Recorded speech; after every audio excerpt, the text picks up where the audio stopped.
And Donald Trump had a lot to say about Joe Biden running for re-election. I'll let him do the talking. Have a listen. You could take the 5 worst presidents in American history and put them together, and they would not have done the damage Joe Biden has done to our nation in just a few short years. Not even close. Joining me to discuss this and the rest of the week's top stories is Sky News Washington correspondent Annalise Nielsen. Annalise, fighting words there from the former president. How is this playing out over there? Is America ready for another, I can't believe I'm saying this, Biden v. Trump rematch?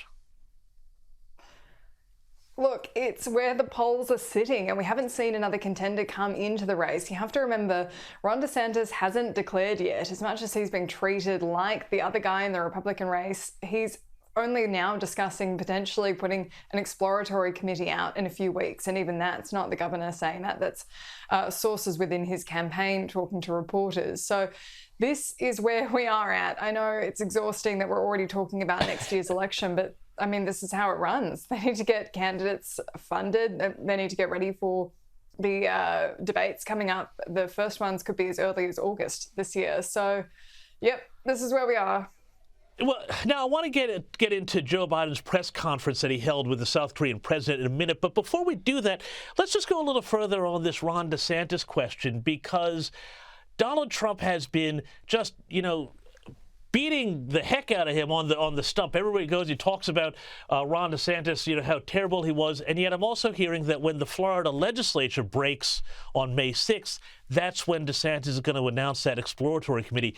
What are you hearing? Are DeSantis camp people dropping any hints? Well, look, he's off on this international tour right now. That's the kind of thing you do when you look like you want to be the president, because you need to get your international credentials up. That's not the kind of thing a normal governor needs to do. Keep in mind, we've also got Glenn Youngkin from Virginia doing a very similar global tour on behalf of Virginia. But I think the momentum is such that it's either now or never, because he has the momentum from the pandemic. He is in Donald Trump's sight. And as much as he's getting criticism from Donald Trump, he's been labeled as Ron DeSanctimonious, and he's losing quite a few local endorsements in Florida to him. That puts you up on the pedestal of being the one to beat. And so it seems like they're shaping up for this. And I mean, why wouldn't you?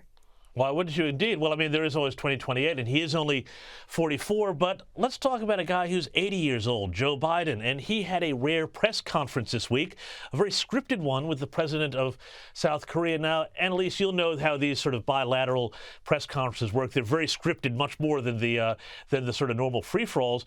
But before we get into that press conference, I want to talk about the fact that Biden actually addressed the media and let journalists ask questions at all, because it's been months.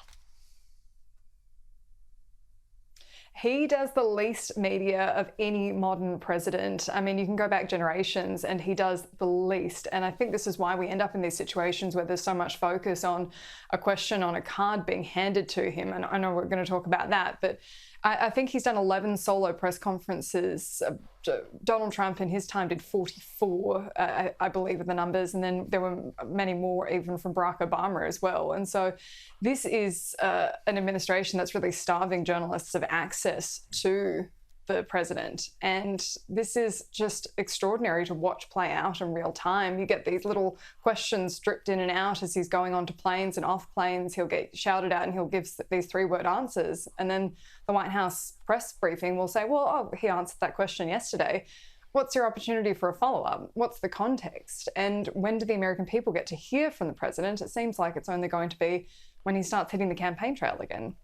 But, I mean, doesn't this suggest to you that the campaign trail, which is, as you would know, a really, really rigorous ordeal for somebody to go through, is he, do you think, capable of, doing that sort of energetic thing? He can't hide in the basement like he did during the pandemic, after all.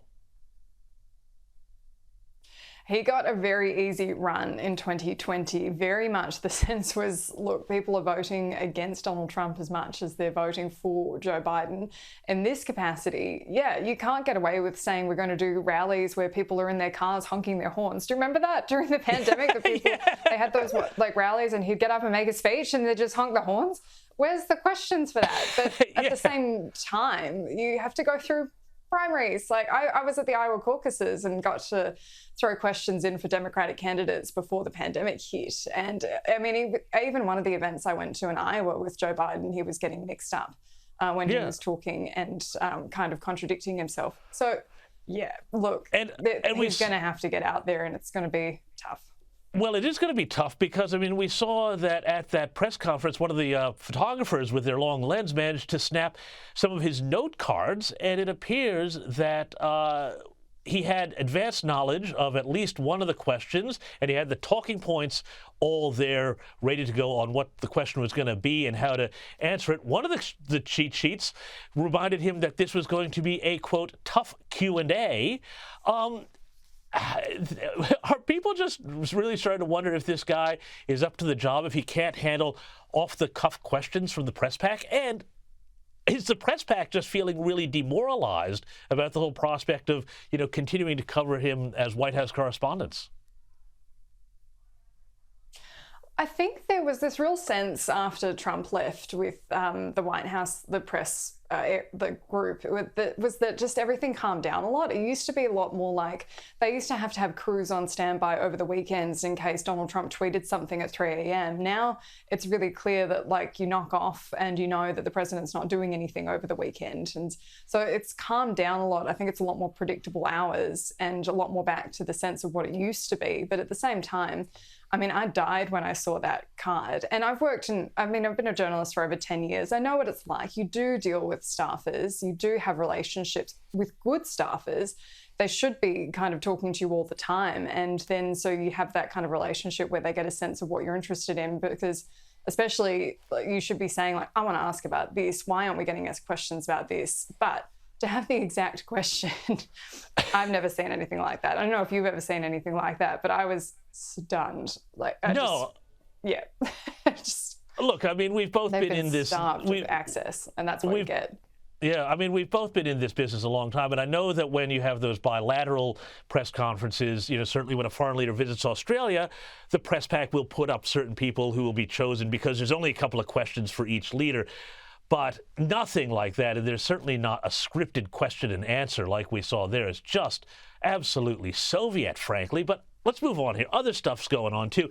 A House Select Subcommittee hearing has revealed that President Biden's staff asked the American Federation of Teachers Union for advice on reopening guidance for COVID-affected schools before the president even took office. Have a listen to Teachers Union President Randi Weingarten here. This is fascinating.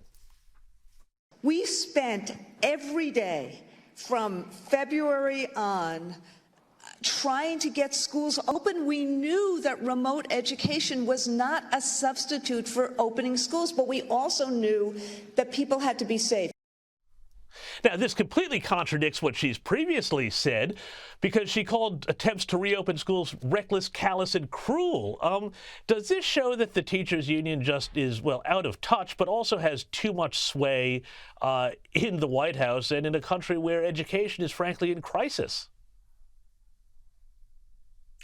Well, I mean, Joe Biden makes no secret of his love for unions. The fact he gave his first speech after re-announcing his election campaign to union leaders was, I think, pretty pointed. But, I mean, I think this is actually going to be a real problem for Republicans. This is going to be the problem for Donald Trump. I think Ron DeSantis will be pushing this point, saying, hey, why didn't you fire Fauci? Why were you listening to these guys? And do you remember the absolute onslaught that went Brian Kemp's way in Georgia when he moved to reopen schools again? He was an absolute outcast. People were calling him a murderer. And frankly, the data that's come out from the other end of it is very much in his favor, and not just what's happened in schools since, the issues that kids who were out of classrooms for a long period of time are facing, but the polls. He did really well in Georgia, and he's one of the few that can count that victory at the last midterms. So I think this is going to be absolutely toxic for Republicans more than Democrats, because there aren't any Democrat voters that don't think that this was still the right thing to do. They back up the teachers union. That is a really spot-on analysis, I think, Annalise, and I think that this is Trump's absolute Achilles heel if he comes down to a primary fight, a bloody one, with Ron DeSantis. You know, why didn't he fire Fauci, and why did he let America get shut down in the way that he did? Now, I want to move on, though, because there has been some sad news here. American television host and former politician Jerry Springer has died at age 79. Now, he changed TV forever. What were your, I guess to say, final thoughts, as it were, on Jerry Springer, Annalise? So I think we were discussing this before. My family's been a big fan of the Jerry Springer Show, and I still never forgave my dad because he took my sister to a show, an actual broadcast of Jerry Springer, and I think they were pretty horrified. They thought that it was just all the worst bits that got slabbed up, and it turns out they actually edit out all the worst parts of the show. But Jerry Springer was a really interesting guy, incredibly intelligent, and I know I grew up watching daytime TV like every other kid after school, and Jerry Springer would come on sometimes, and he was very quick on his feet, and he never got rattled. So I kind of appreciated his approach to life. No judgment. He never judged people. Well, you know, I think you're right about that, Annalise. And, you know, the thing that I'd say about Jerry is that he was really smart. He stayed above the fray. And even though there was all this sort of chaos happening, you know, he was smart enough to know how to handle it, and he wrapped it always up with that kind of final thought at the end. And he just proved to me, I think, the old rule that if you really want to subvert a form like television and daytime television, you have to be smart enough to know the rules before you break them, and that's what he did so well. Annalise Nielsen, thank you so much. I'll say Annalise, Annalise, Annalise in tribute to Jerry. Thank you so much for your time.